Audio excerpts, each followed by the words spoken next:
क्या आपने कभी सुना है कि एक बकरी जंगल की रानी बन गई? जब ताकतवर जानवर डर गए, तब एक छोटी बकरी ने हिम्मत दिखाई। बहुत समय पहले की बात है। एक हरे भरे, घने और विशाल जंगल में हजारों जानवर रहते थे।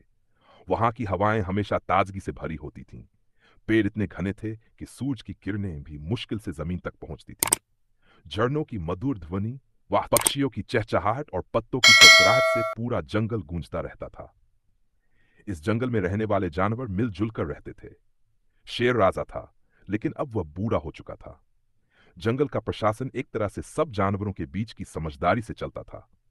हर जानवर के लिए कोई न कोई काम तय था। हाथी पेड़ों से फल गिराता, बंदर बच्चों को खेल सिखाते, तोता संदेशवाहक का काम करता।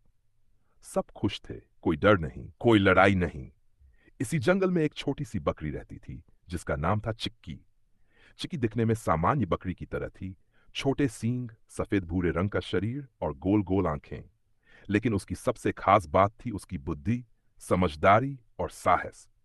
वह हर सुबह सूरज निकलने से पहले उठती, अपने छोटे से झुंड के साथ घास चरने जाती और फिर दोपहर में तालाब पर पानी पीकर वापस लौट आती।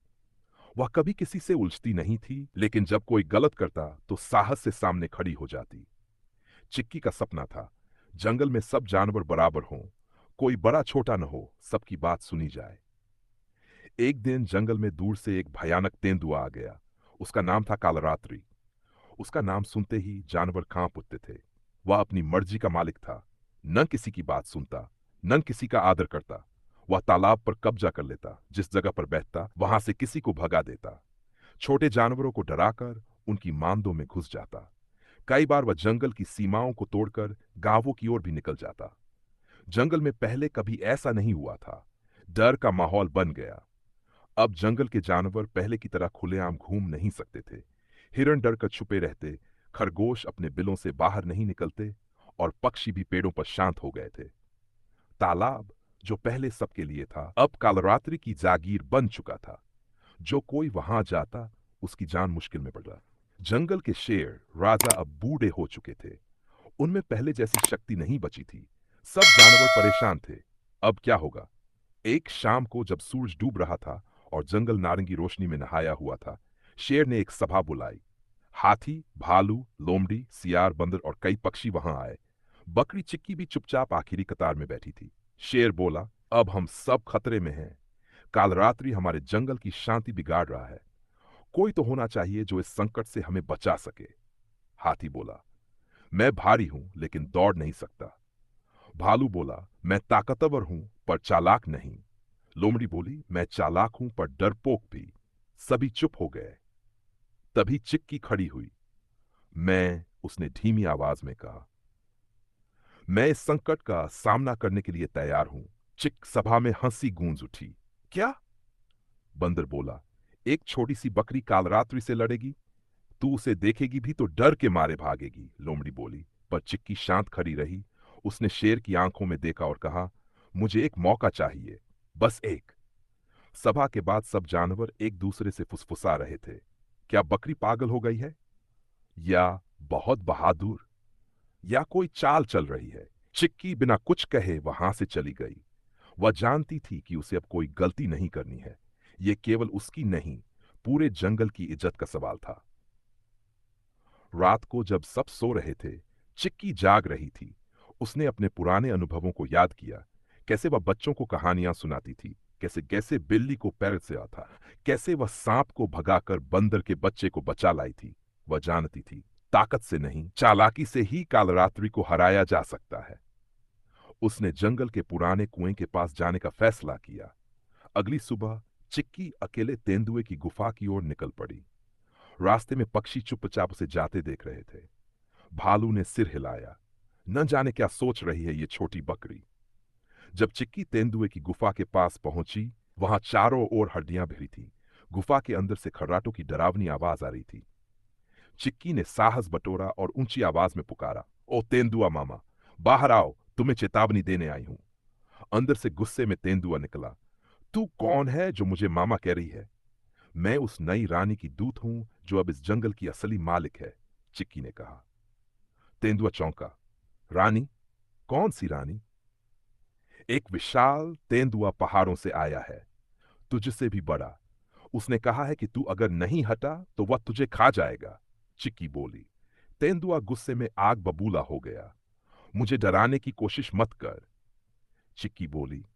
अगर विश्वास नहीं होता तो चल मेरे साथ, कुएं में झांक कर देख ले। तेंदुआ गुफा से बाहर आया। चिक्की उसे कुएं के पास ले गई, जहां पानी एकदम साफ था। जैसे ही तेंदुए ने नीचे झांका, उसने अपने ही प्रतिबिंब को देखा। उसे लगा, ये वही विशाल तेंदुआ है। उसने दहाड़ मारी। कुएं का प्रतिबिंब भी दहाड़ा। गुस्से में वह कूदा और सीधा कुएं में गिर पड़ा। कुएं में गिरते ही तेंदुआ छपाक की आवाज के साथ पानी में डूब गया। उसने बाहर निकलने की बहुत कोशिश की, लेकिन पानी गहरा था और दीवारें चिकनी। कुछ ही देर में कालरात्रि की दहाड़े धीमी हो गई। कुछ बुलबुले ऊपर आए और फिर सन्नाटा छा गया। चिक्की ने चैन की सांस ली।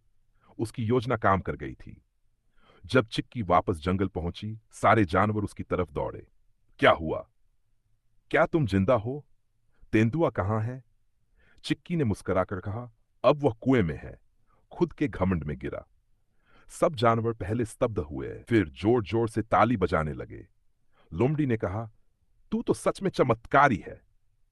अगली सुबह जंगल में बड़ा उत्सव मनाया गया। शेर ने कहा, चिक्की ने न केवल साहस दिखाया, बल्कि हमें सिखाया कि चालाकी ताकत से भी बड़ी होती है। सभी जानवरों ने मिलकर फैसला लिया कि अब जंगल की नई रानी चिक्की बकरी होगी। एक सुंदर सिंहासन तैयार किया गया। पक्षियों ने फूल बरसाए, बंदरों ने झंडियां सजाईं और हाथी ने चिक्की को अपनी पीठ पर बिठाकर सभा तक पहुंचाया। चिक्की ने सिंहासन पर बैठते ही कहा, मैं रानी जरूर बनी हूं, पर मैं किसी से ऊपर नहीं। मैं सबकी सेवा में हूं। अब जंगल में सबकी बातें सुनी जाती। कोई भी जानवर भूखा नहीं रहता। तालाब अब सबके लिए खुला था। शिकारी जानवर भी सिर्फ जरूरत की शिकार करते। अनावश्यक हिंसा बंद हो गई थी। हर जानवर को एक काम दिया गया। कोई शिक्षक बना, कोई चौकीदार, कोई दूत। जंगल अब एक परिवार जैसा बन गया था। लेकिन जंगल में सभी खुश नहीं थे। लोमड़ी सोचती थी, मैं चालाक हूं, मैं रानी क्यों नहीं। उसने सियार के साथ मिलकर चिक्की के खिलाफ योजना बनाई। अगर हम जंगल में डर फैलाएं तो सबको लगेगा कि चिक्की कमजोर है। वे रात में झूठी अफवाहें फैलाने लगे। पास के जंगल से भूत आ रहा है। चिक्की को बात समझ में आ गई। उसने सियार को बुलाया और कहा, तुम्हारी चतुराई की जरूरत है। क्या वो? सियार चौंका, फिर बोला, मैं गलत राह पर था, पर अब मैं तुम्हारे साथ हूं। सियार ने सबको सच्चाई बताई कि डर का माहौल लोमड़ी ने बनाया था। लोमड़ी को सभा में बुलाकर चेतावनी दी गई। अब चिक्की ने जंगल में शिक्षा व्यवस्था शुरू की। तोते और उल्लू स्कूल चलाने लगे। बच्चों को सिखाया गया दोस्ती, बुद्धि, साहस और प्रेम। हर महीने एक जान सभा होती, जहां सभी जानवर अपनी बात रखते। सबसे अच्छा विचार रखने वाले को इनाम मिलता। एक बार जंगल में सूखा पड़ा। पानी की भारी किल्लत हो गई। लेकिन चिक्की ने हार नहीं मानी। उसने पुराने सूखे कुओं को खुदवाया और पहाड़ियों से नहर बनवाकर तालाब तक पानी पहुंचाया। जानवरों ने मिलकर काम किया। बकरी ने सिखाया, जब सब मिलकर काम करते हैं तो कोई भी संकट छोड़ा पड़ जाता है। समय बीतता गया। जंगल समृद्ध हो गया। बच्चे खुश थे, बड़े स्नेही थे और बूढ़े सम्मानित थे। चिक्की कभी भी घमंड नहीं करती थी। वह सबकी सलाह लेती, निर्णय सोच समझ कर करती। सब कहते, हमारे जंगल की रानी बकरी है, जो छोटी जरूर है पर दिल से सबसे बड़ी। कहानी से शिक्षा। छोटा होना कमजोरी नहीं, समझदारी और साहस सबसे बड़ा बल है। एक सच्चा नेता सेवा करता है, शासन नहीं। संकट के समय डरने से नहीं, सोचने से रास्ता निकलता है। बुद्धि, न्याय और प्रेम से जंगल क्या, दुनिया भी बदली जा सकती है। ऐसी ही नई नई कहानी सुनने के लिए हमारे चैनल एसपी वॉइस नाथपुरा को सब्सक्राइब करें।